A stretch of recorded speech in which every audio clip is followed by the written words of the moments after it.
A church cemetery in Herzogenaurach, in the northeastern corner, a family grave. Adolf Dassler died 1978. At the opposite end, by the southwestern entrance, a second grave. Rudolf Dassler died 1974. They were brothers. They started in the same workshop. For 30 years, they did not speak to each other. When something had to be settled in the business, employees passed the answers between them. Out of their silence, two brands emerged. One is worn around the world today. So is the other. What lies between the two graves is the story almost no one tells. 1920. Middle Franconia. Adolf Dassler is 19, just back from Belgium, where he survived the war. His father, Christoph, works in a shoe factory. His mother, Pauline, runs a small laundry on the side. Adolf has trained as a baker, but he wants to make shoes. He clears out his mother's wash house. The sewing machine runs on power from a converted bicycle. His older brother, Rudolf Dassler, is 22 at the time, 4 years older. He has trained as a policeman in Munich and worked in a porcelain factory. In 1923, Rudolf Dassler joins the family business. The two brothers are very different. Adolf Dassler is quiet, watchful, always with a notebook in his pocket. Employees would later describe him as a perfectionist, feared in quality, control yet approachable, with a dry sense of humor. Rudolf Dassler is sociable, persuasive, a man for the road and for the sale. Friends already call him Puma as a young man, because he is athletic, fast, and quick on his feet. Adolf makes the shoes. Rudolf sells them. For a while, it works. In July 1924, they register the company in the local commercial register. 1928, Olympics in Amsterdam. Lena Radke runs a world record over 800 meters in their shoes. Between 1927 and 1932, revenue more than doubles. They become Germany's largest sports shoe manufacturer. 3 years later, who their customers are will change. January 30th, 1933, Hitler becomes Reich Chancellor. On May 1st, both brothers join the NSDAP. Adolf Dassler receives membership number 3,266,155. They become suppliers to the Hitler Youth. Adolf Dassler takes on the role of sports warden in the local Hitler Youth group, a position he holds until the end of the war. Rudolf Dassler sits on the board of the National Socialist Motor Corps. Neither of them is an ideologue. Both do what many German entrepreneurs do at this time to protect the firm. 1936, Olympics in Berlin. Hitler has built a stadium for 100,000 spectators. Adolf Dassler, NSDAP member for 3 years, walks into the Olympic Village. He carries a suitcase full of shoes. He knocks on a door. Behind it, a black sprinter from Ohio. Jesse Owens tries on the spikes. 4 days later, he has won 4 gold medals. In German shoes, in front of a regime that has declared him inferior. This is not the courage of a political gesture, it is the calculation of a workshop man. Both can be true at the same time. A pair of those shoes stands today in the Olympic Museum in Lausanne. In 1935, Adolf Dassler marries a shoemaker's daughter from Pirmasens, Käthe Martz. She is 17, he is 35. She moves into the villa next to the factory. Rudolf, his wife Friedel, their children, and the mother Pauline are already living.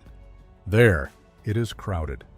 Rudolf Dassler does not like Käthe. She is too young, too ambitious. She has too much influence on Adolf. Käthe Dassler does not like Rudolf. He is too loud, too vain. He talks to every woman in town. What began as a business partnership begins to grind at the dinner tables. July 1940. Adolf Dassler is drafted into the Wehrmacht. 6 months as a telephone operator in Zirndorf. In January 1941, the company calls him back.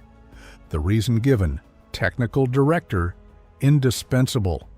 Rudolf Dassler stays in the firm, for now. At the end of 1941, the brothers agree in writing to separate.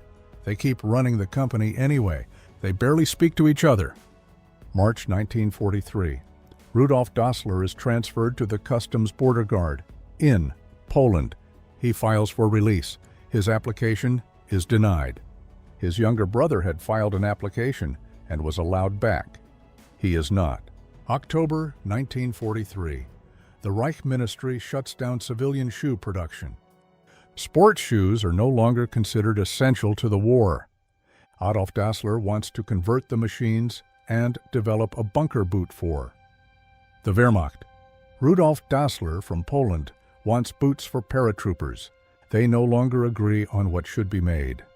In November, Adolf Dassler signs a contract, a loan, without consulting his brother, with the Nuremberg firm Schricker and Company.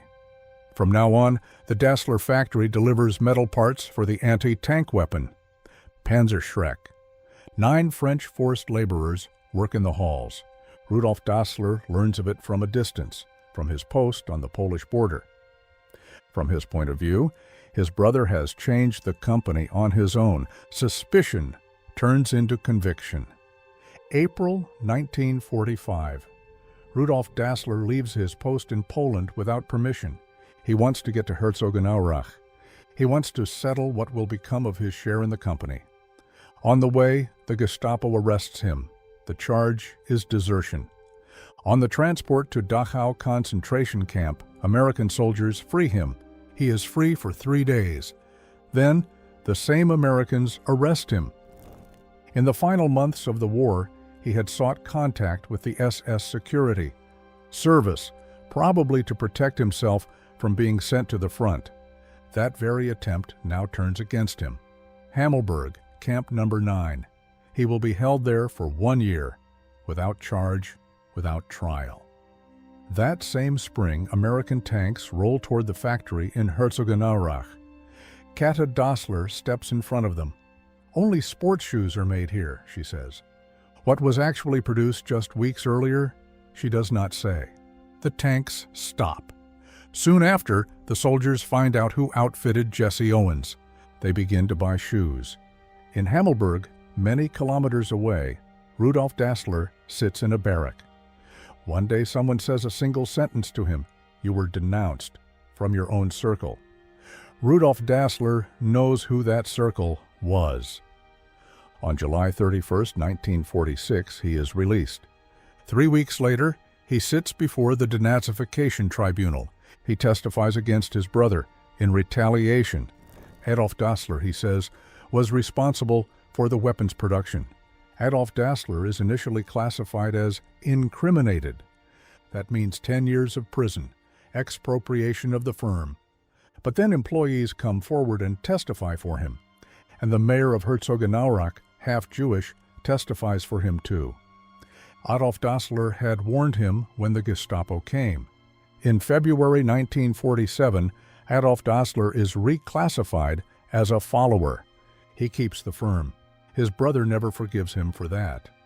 In 1948, the brothers dissolve the joint shoe factory.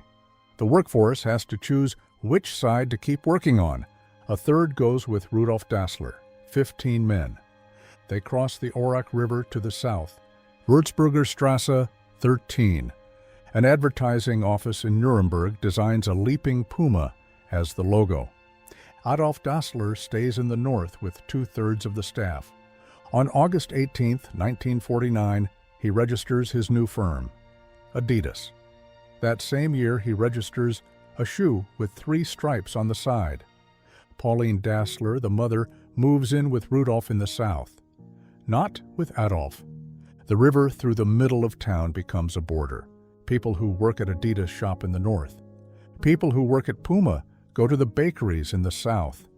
It is said that in town, you look at someone's shoes before you greet them. A name is given to the place, the town of Bent Necks, July 4, 1954. Wankdorf Stadium, Bern. It has been raining since morning, halftime 2-2 against Hungary.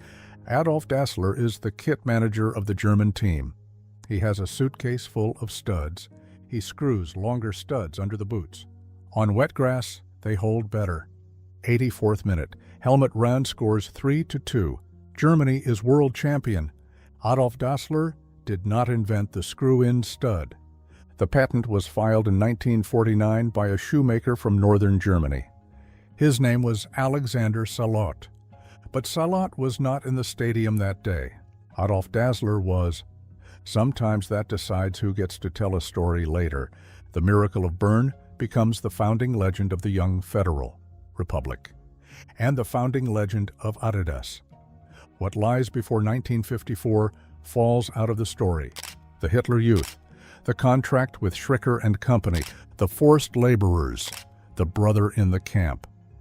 A brand cannot carry every layer of where it came from. It chooses what it wants to sell. The three stripes become a sign that no longer needs to explain anything. 1972, Olympics in Munich. Adidas outfits the games. 1980, Olympics in Moscow. Over 80% of track and field athletes wear Adidas. South of the Aurach River, meanwhile, Rudolf Dassler sits in his office.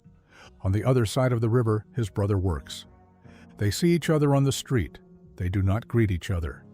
In 1974, Rudolf Dassler dies. 4 years later, Adolf Dassler. They did not speak to each other for 30 years. Their sons do not speak to each other either. The feud carries into the next generation. In the cemetery in Herzogenaurach, tourists today walk to both graves. They cross the entire grounds once. Some wear Adidas, some wear Puma. What they wear, they do not see on themselves, not until they look down.